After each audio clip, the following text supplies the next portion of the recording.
youtube.com/MugenLord. Subscribe to the channel for gaming news, updates, discussion, and live streams. Signing off.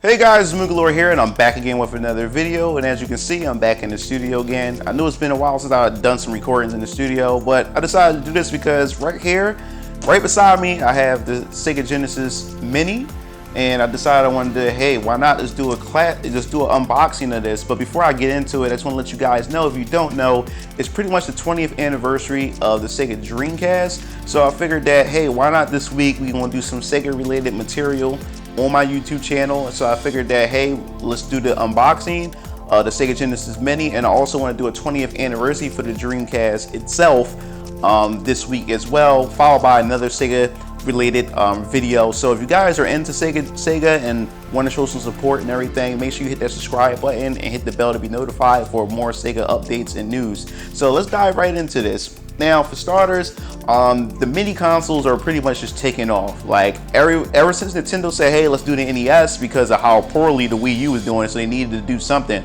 And once they dropped that, it just blew up. And then their competitors started doing, like the PlayStation, which I never bothered to pick up because it just sucks.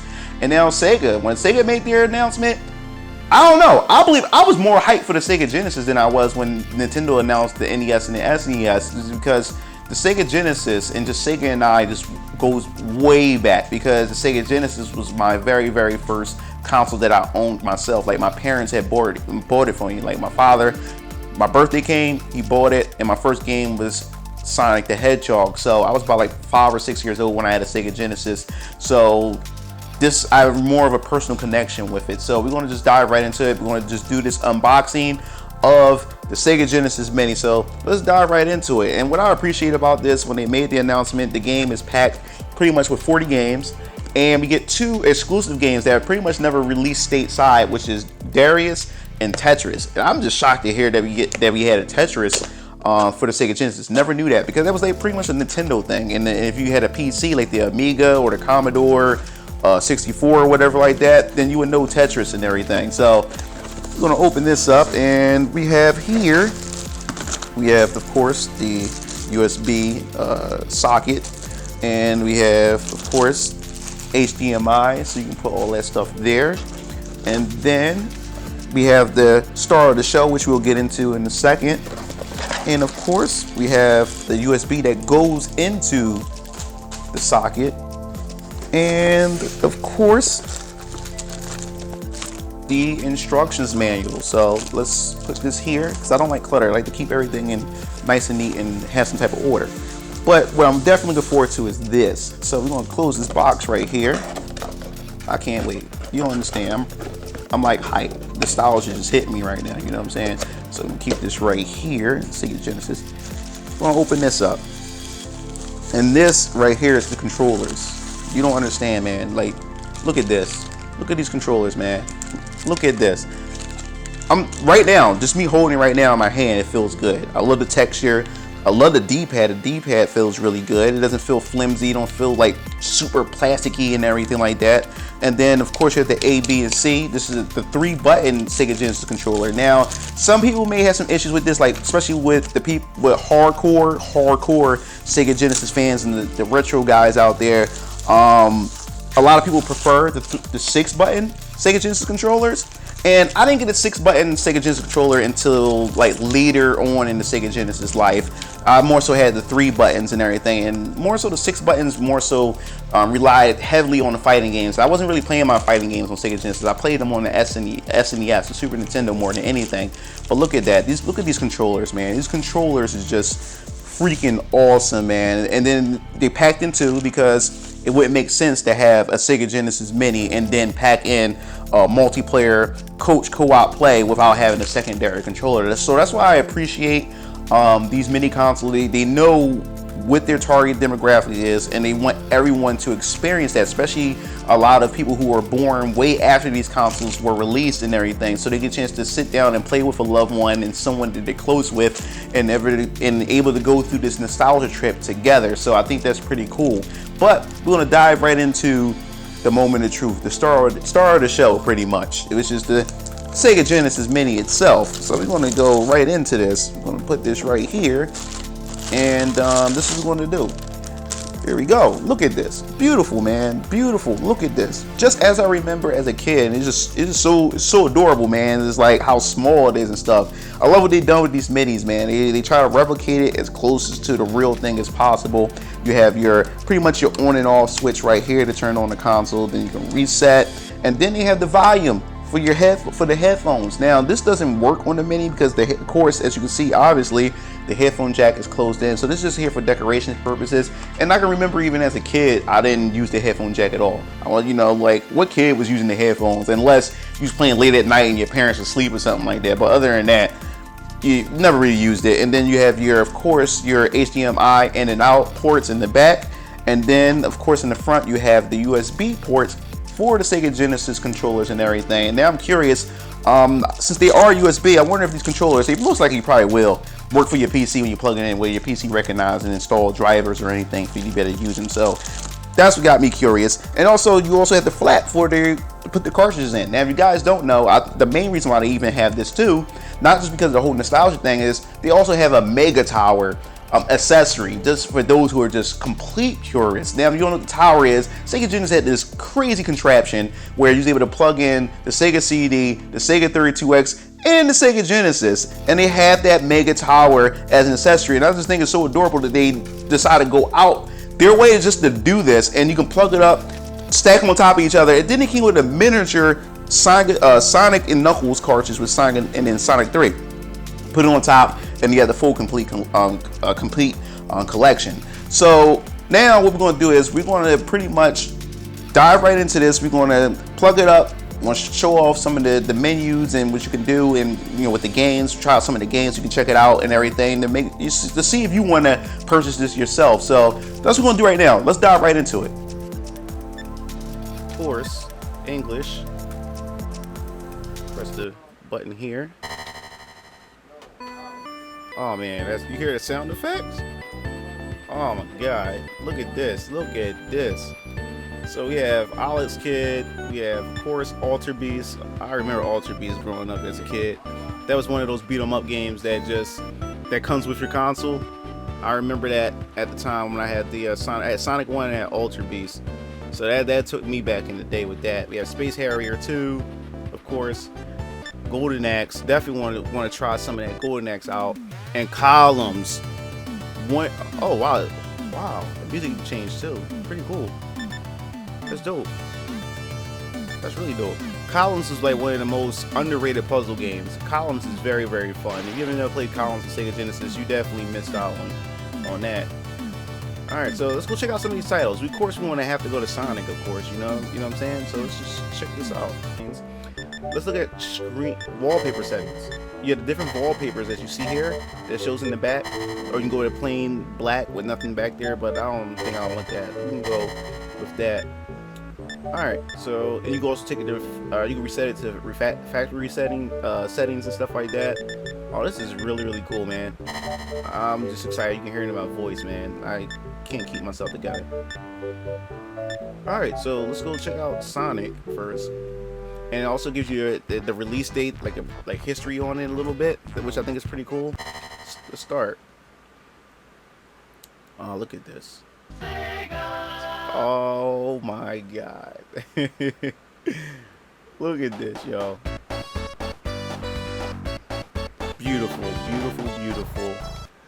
Click on that. Let's check this out real quick. Yup, very responsive. The controller is very, very responsive. The character does exactly what I wanted him to do as I press the button, which is really good.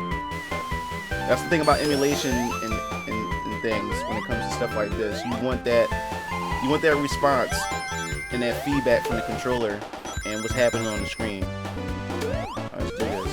Oh, it's been so long since I played this. There we go.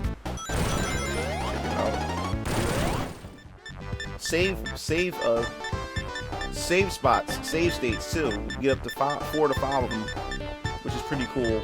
All right, we're gonna go to let's check out check out some Streets of Rage as well. Let's check out the Streets of Rage. Click on that. Released in 1992. Streets of Rage 2. That's sweet. Oh man, I'm definitely gonna be fiending on this. Let's check it out. Axel, Max, Blaze, Skate. Axel. Oh, soundtrack. I love the Street Rage soundtrack. Do do do do do do do do do. Okay. Oh, okay. It's so long. There we go.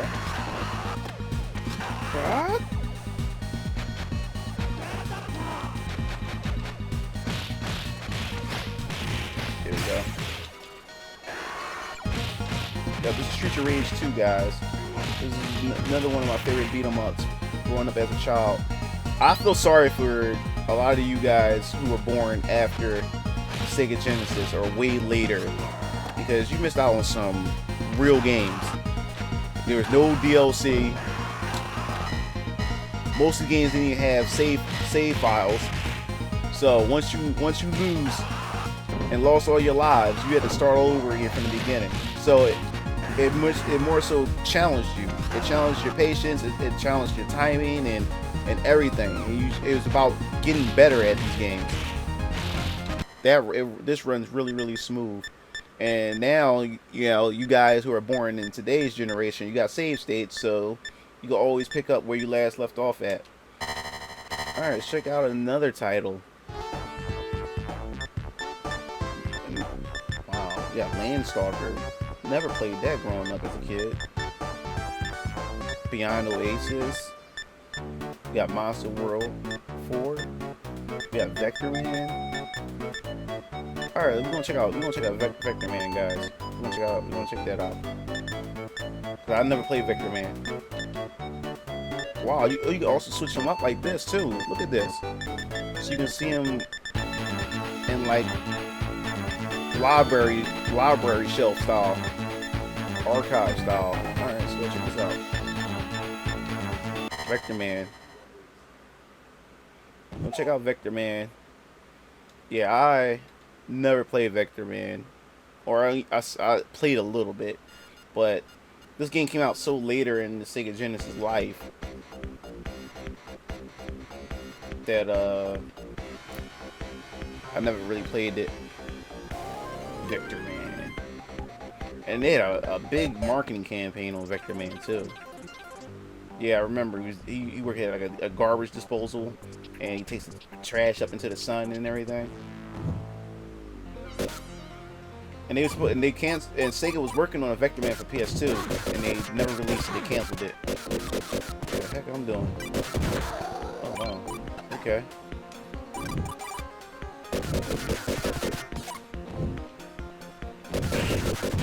Yeah, they need to remake. Sega need to remake a lot of these classics.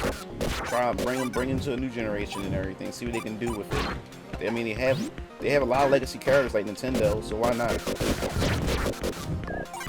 Okay.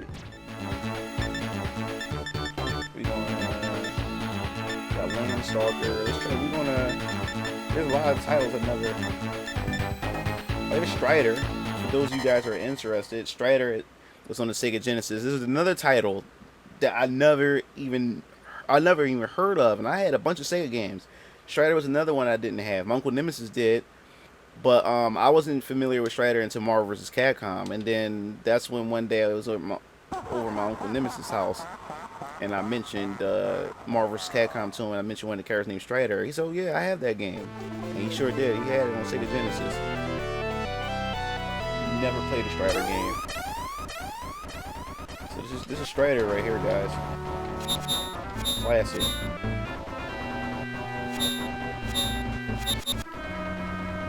And this music plays during when you select them in Marvel vs. Capcom as well. Strider 2. Yep, that's the music right there. That's his theme. Ah! Ah! There you go.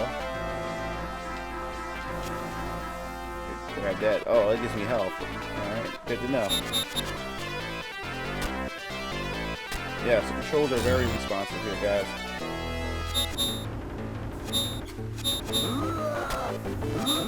Ah! It's like an 80s villain. Ah! Nice. Yeah, so this pretty much the conclusion to everything. Just want to wrap this all up and everything. I really enjoy this. I'm spending definitely some time on the games that I've never really got a chance to really play. On the Sega Genesis, like Vector Man, because by the time Vector Man was released, I believe the PlayStation and Nintendo 64 was on the horizon, or I believe they were released at the time Vector Man came out. So some of these games came out later in Sega Genesis life, and by the time I moved on to bigger consoles, the next generation and everything, so I never had the chance to actually experience it. So I definitely want to dive into some Vector Man after this video and play a little bit of it myself. Also, I know I should be ashamed of myself, even though I had a bunch of Sega games. There's two beat 'em up games, the greatest beat 'em up games on the Sega Genesis console. I never even had. My cousin, which is Golden Axe and Streets of Rage. Now my cousin Miles had both of those games, and my uncle Nemesis had both of those games as well. But I never had them personally. I played them because I used to go around my uncle Nemesis' house, or I used to go. My cousin Miles used to come over, and he used to bring his Sega games over, and we used to sit down and just fiend all day, just fiend on them games. Man, we love co-op play and everything on the Sega Genesis, especially beat 'em up games. So now that I have it on the Sega Genesis Mini, I'm definitely going to spend a hell of a time with it and actually get that experience that I pretty much missed out on. Now, as far as Streets of Rage is concerned, I had it on the Sega Game Gear, but I never had it on the Sega Genesis console. So I'm definitely looking forward to dive into that. But another thing before I close out, I just want to let you guys know, I've been seeing this a lot in comment sections below, and I've been seeing it a lot on Facebook and stuff. There's a lot of people that's downplaying a lot of these minis, calling them a ripoff because of their prices and everything. And I notice a lot of these guys would say, hey, you know you can just get a Raspberry Pi and you can be able to spend $40 and get it a lot cheaper, and plus get more things. And the thing is, you do have a point when it comes to those, but you also got to remember too, there's a lot of people out there, especially the mainstream and the target audience that they're aiming for. A lot of these people have never, ever seen or even heard of a Raspberry Pi. So any of you guys mentioned about Raspberry Pi emulators, half of these people don't even know what that is. You know what I'm saying? So these people are not shopping around looking for emulators and everything. Some people just want to go in for the convenience, buy it, and if it's worth the price to them and it's worth it to them, I think that's all that matters. And then especially if you're a person that's just a retro whiz and everything, and just or want that nostalgia thing, and you just want to just collect it for nostalgia reasons, just to collect it and just to have it, and I just think it's just worth it. I mean, they have a solid library of games for the Sega Genesis Mini. I just think it's really good. So I don't really see what the issue is. And to me, in my personal opinion, I just think it was worth the price. And if any of you guys were worried about this and didn't know what to feel about this, and don't know anything about emulators or don't care for emulators and want to know if this is just a solid product in general, and I would say yes. I mean, I would suggest you give it a try and go hunt for it and everything. But that pretty much wraps up this video. I hope you enjoyed this video. And like I said before, this week is going to be I'm covering a lot of Sega content this week because I really want to do this. I have a personal connection with Sega, and I feel as though that, hey, it'd be fun to just share my experience that I had with Sega growing up as a kid up until now. So that wraps up this video. If you like it, hit the subscribe button. If you want more news or want more detailed information on anything Sega related, make sure you hit the bell to be notified. This is MugenLord signing off. See you Game Fiends later. Peace out. It looks like you reached the end of the video. Well, while you're at it, check out some of my other discussion videos by clicking on the annotations below. And don't forget to follow me on other social media platforms to stay up to date with future content. Signing off.